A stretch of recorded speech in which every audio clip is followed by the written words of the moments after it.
जरा सोचो, दुनिया के सारे लोग अचानक से ब्लाइंड होना स्टार्ट हो जाएं और ये तो एकदम महामारी जैसी फैलती ही जा रही थी। पर इन सारी चीजों की वजह से इंसानों के साथ कौन कौन सी घटनाएं घटती हैं, ये तो जल्द से जल्द पता करना पड़ेगा।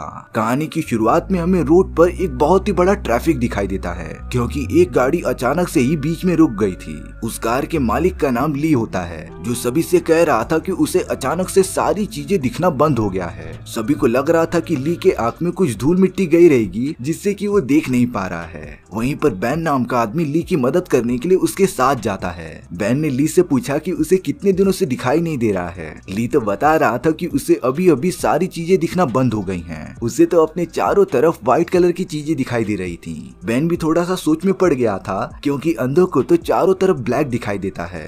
पर अब बैन इस मौके का फायदा उठाता है और ली को उसके कार से बाहर निकलने के लिए कहता है। जब ली ने ऐसा किया तब बैन तो उसकी कार लेकर वहाँ से भाग गया था। अब तो जरा भी भलाई का जमाना ही नहीं रह गया है। ली एकदम रोड के बीचों बीच होता है, पर वो कैसे भी करके उन सारी गाड़ियों से बच गया था। इसके बाद ली की वाइफ उसे डॉक्टर मार्क के पास लेकर आ जाती है। डॉक्टर मार्क भी इस टाइप की बीमारी को समझ ही नहीं पा रहे थे, क्योंकि अंधापन होने से पहले उसके सारे सिम्टम्स दिखने शुरू हो जाते हैं। लेकिन ली में तो ऐसे सिम्टम्स मिल ही नहीं रहे थे, इसीलिए डॉक्टर मार्क उसे किसी और डॉक्टर के पास जाने के लिए कहते हैं। अब तो बेन, जिसने ली की गाड़ी चुराई थी, वो भी उसी तरीके से अचानक ब्लाइंड हो गया था। डॉक्टर मार्क के पास भी उसी दिन कई पेशेंट्स आ चुके थे, जो अचानक से कुछ देख ही नहीं पा रहे होते हैं। डॉक्टर मार्क को तो कुछ भी समझ ही नहीं रहा था, और अब अगले दिन ही डॉक्टर मार्क के आंखों की रोशनी भी चली जाती है। डॉक्टर मार्क और उसकी वाइफ मैरी तो काफी ज्यादा परेशान हो गए थे। मार्क को लग रहा था कि ये बीमारी उसे ली की वजह से ही हुई है, लेकिन इतनी जल्दी ब्लाइंडनेस होना, ये बात मार्क के समझ में आ ही नहीं रही थी। शायद से ये ऐसी बीमारी हो सकती है जो छूने से फैलती हो। इसीलिए अब मार्क अपनी वाइफ मैरी को अपने से दूर रखना स्टार्ट कर देता है, क्योंकि मार्क कभी नहीं चाहेगा कि ये बीमारी उसकी वाइफ को भी हो। पर मैरी आखिर कहाँ मानने वाली थी, वो तो मार्क को कभी अकेला ही नहीं छोड़ती। और अब देखते ही देखते ये बीमारी पूरे शहर में फैल जाती है। सभी लोग लगातार ब्लाइंड होते ही जा रहे थे। जब ये सारी बातें वैज्ञानिकों को पता चली, तब उन्होंने सारी जगहों पर रेड अलर्ट कर दिया था, जिसमें कि सभी लोगों को अपने घरों के अंदर क्वारंटाइन रहना पड़ेगा। यहाँ पर मैरी अपने हस्बैंड को हॉस्पिटल ले जाने के लिए रेडी हो जाती है। डॉक्टर मार्क तो उसे जाने के लिए कह रहा था, लेकिन मैरी अपने हस्बैंड को इस तरीके से छोड़ तो नहीं सकती थी, इसीलिए वो भी मार्क के साथ हॉस्पिटल में चली जाती है। शहर में जितने भी लोग इस वायरस से इन्फेक्टेड थे, उन्हें एक ही जगह पर रखा गया था। और अब कोइंसिडेंटली डॉक्टर मार्क जिस हॉस्पिटल में मौजूद थे, वहाँ पर ली और बेन भी एडमिट होते हैं। हॉस्पिटल में देखकर ऐसा लग रहा था कि बहुत सारे लोगों को ये बीमारी एक साथ हो चुकी है, और अब मिलिट्री वाले भी उन सारे लोगों को हॉस्पिटल में क्वारंटीन करके रखने वाले थे। उस हॉस्पिटल का तो पूरा हालत एकदम से बेकार हो गया था। पर ताज्जुब की बात ये थी कि अभी तक मार्क की वाइफ मैरी पर इसका जरा भी असर नहीं हुआ था, और वो पूरी तरीके से एकदम नॉर्मल थी। मैरी तो उसी हॉस्पिटल में रुककर सारे लोगों की मदद करने लग जाती है। देखते ही देखते कुछ ही दिनों में उन सभी की हालत खराब होने लगी थी। सरकार ने भी उन लोगों के लिए लिमिटेड रिसोर्सेज प्रोवाइड कर दिए थे, और वो तो किसी भी पेशेंट को हॉस्पिटल से बाहर निकलने ही नहीं देते। उन्होंने तो अपने सोल्जर्स को साफ साफ ऑर्डर दे दिया था कि अगर कोई भी पेशेंट हॉस्पिटल से बाहर निकलने की कोशिश करेगा तो वो उन्हें डायरेक्टली शूट कर सकते हैं। और अब तो वो पूरी जगह एकदम से बेकार हो गई थी। इतने पेशेंट के एक ही जगह पर इकट्ठा होने की वजह से उन्हें और भी अलग अलग टाइप की बीमारियां होते ही जा रही थी। उन्हीं में से एक बूढ़ा आदमी सभी को बता रहा था कि शहर में चारों तरफ ये बीमारी फैल चुकी है। यहाँ तक कि वो सारे वैज्ञानिक जो इस वायरस का एंटीडोट ढूंढ रहे थे, वो भी पूरी तरीके से ब्लाइंड हो चुके थे। सभी लोगों को अपने घर के अंदर रहने का ही आदेश था। इसीलिए अब मार्क अपनी वाइफ के साथ मिलकर उस जगह पर सभी लोगों के लिए एक रूल बनाते हैं, जिसमें कि उनके पास जो भी रिसोर्सेस मौजूद थे, वो उन्हें थोड़ा थोड़ा एक रूल के हिसाब से ही यूज करेंगे, जिससे कि खाना पानी सभी लोगों में इक्वली बढ़ता रहे। लेकिन अगले दिन तो उस हॉस्पिटल में और भी बहुत सारे लोग आ जाते हैं, और अब तो हॉस्पिटल में एकदम पैर रखने की भी जगह नहीं थी। लग रहा था कि वो पूरा हॉस्पिटल एकदम से डिस्ट्रॉय हो जाएगा। एक वार्ड में कुछ ऐसे लोग आते हैं जो शहर के एक बहुत ही बड़े गैंगस्टर की टीम के लिए काम किया करते थे। उन्होंने तो बाकी लोगों से कई ज्यादा खाना खा लिया था। मार्क जब उन गैंगस्टर से पूछने जाता है कि उन सभी ने रिसोर्सेस यूज करने के लिए एक रूल बनाए हैं और सभी को ये फॉलो करना ही पड़ेगा, लेकिन गैंगस्टर्स में से उनका लीडर टायसन मार्क को उल्टा सीधा बोलकर यहाँ से जाने के लिए कहता है, क्योंकि वो सब थोड़ी ही किसी रूल को फॉलो करने वाले थे। अब यहाँ पर बेन की हालत काफी ज्यादा खराब हो चुकी थी और उसकी देख रेख मैरी कर रही होती है। बेन को इसका थोड़ा सा तो अंदाजा हो गया था कि मैरी पूरी तरीके से ब्लाइंड नहीं है। बेन तो मैरी से ये सारी बातें पूछने लगता है और अब तो वो मैरी के साथ एकदम जबरदस्ती भी करने लगा था। मैरी कैसे भी करके बेन को अपने आप से छुड़ाती है। सच में मैरी अब ना काफी ज्यादा परेशान हो चुकी थी। वहीं दूसरी तरफ बेन का मेंटल कंडीशन काफी खराब होता चला जा रहा था। वो तो चलते चलते हॉस्पिटल के गेट तक पहुंच जाता है और अब बाहर खड़े सोल्जर्स ने बिना कुछ सोचे समझे बेन पर फायरिंग करना स्टार्ट कर दिया था, जिससे कि अगले ही मोमेंट में बेन की एक दर्दनाक मौत हो जाती है। उन मरे हुए पेशेंट्स को तो और कहीं नहीं लेके जाया जाता बल्कि हॉस्पिटल की जमीन में ही गाड़ दिया जाता है। इन चीजों से हम सारे पेशेंट की मानसिक हालत समझ सकते हैं। अब यहाँ पर उन सारे गैंगस्टर्स की टीम ने सारा खाना हड़प लिया था। टाइसन के पास तो एक गन भी आ गई थी जिससे कि वो सभी लोगों पर पॉइंट कर देता है और अब उनकी टीम सारा खाना तभी लौटाएगी जब बाकी लोग उन्हें कुछ कीमती चीजें देंगे। और अब बेचारे लाचार लोग कुछ कर भी नहीं सकते थे क्योंकि अगर खाना नहीं होगा तो वो कुछ ही टाइम में मर जाएंगे।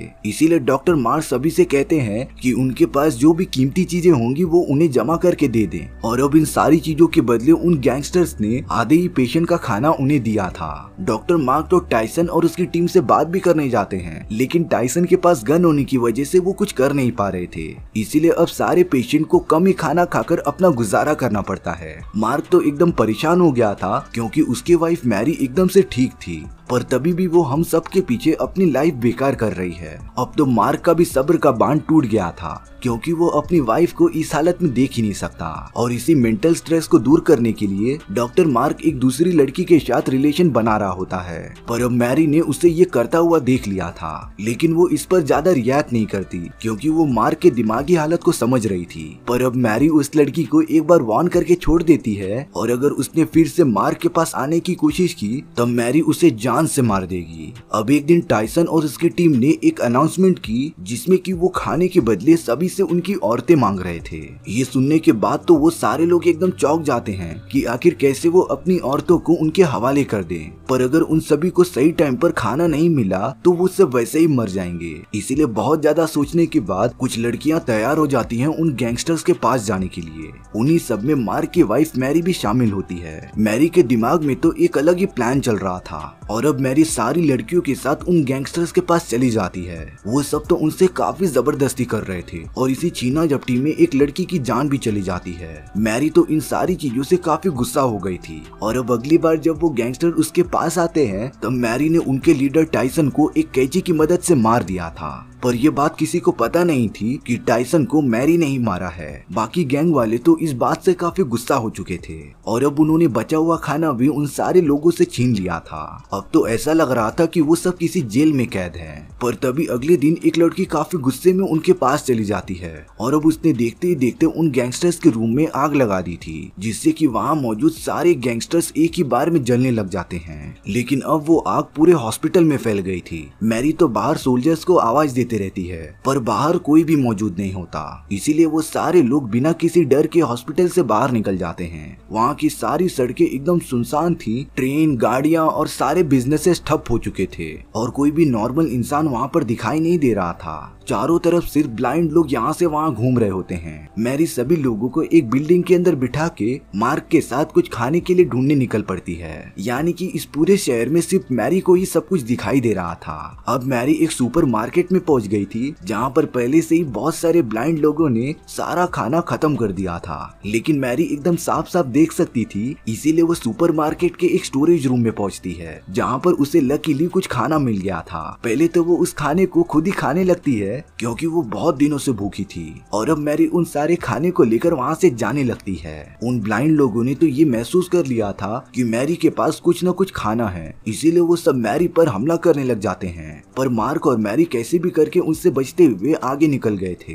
वो दोनों जैसे ही वहाँ से बाहर आते हैं तभी उस जगह पर जोरों से बारिश होने लगी थी और इस बारिश को देखकर तो सारे लोग काफी खुश भी हो जाते हैं क्योंकि इससे उन्हें थोड़ा पीने के लिए पानी मिल गया था। इस बारिश का पानी तो उन लोगों के लिए किसी अमृत से कम नहीं था, लेकिन कुछ देर बाद ही वो बारिश बंद हो जाती है और अब सारी चीजें वैसे ही नॉर्मल हो गई थी। मैरी के पास जो खाना था वो बाकी लोगों के साथ ये सारी चीजें शेयर करती है। उन्होंने तो ऐसा डिलीशियस खाना कितने दिनों बाद खाया आया था, जैसे कि ये उन सभी की आखिरी मील थी और अब सारे लोगों ने जीने की एक्सपेक्टेशन ही छोड़ दी थी। पर तभी लियो, जिससे कि ये बीमारी सबसे पहले हुई थी, उसे धीरे धीरे दिखना स्टार्ट हो जाता है। लियो तो एकदम से खुश हो गया था और अब लियो की तरह ही कुछ और लोग होते हैं जिनकी ब्लाइंडनेस थोड़ी थोड़ी जाने लगी थी, यानी कि अब उन्हें एहसास हो जाता है कि वो सब एक न एक दिन ठीक हो जाएंगे। उन सभी को तो जीने की एक उम्मीद मिल गई थी और इसी के साथ ये स्टोरी यहीं पर खत्म हो जाती है। दरअसल लेखक इस कहानी में ये बताना चाह रहा था कि अगर अचानक से दुनिया के सारे लोगों को दिखाई देना बंद हो जाएगा तो उनकी जिंदगी किसी नर्क से कम नहीं होगी,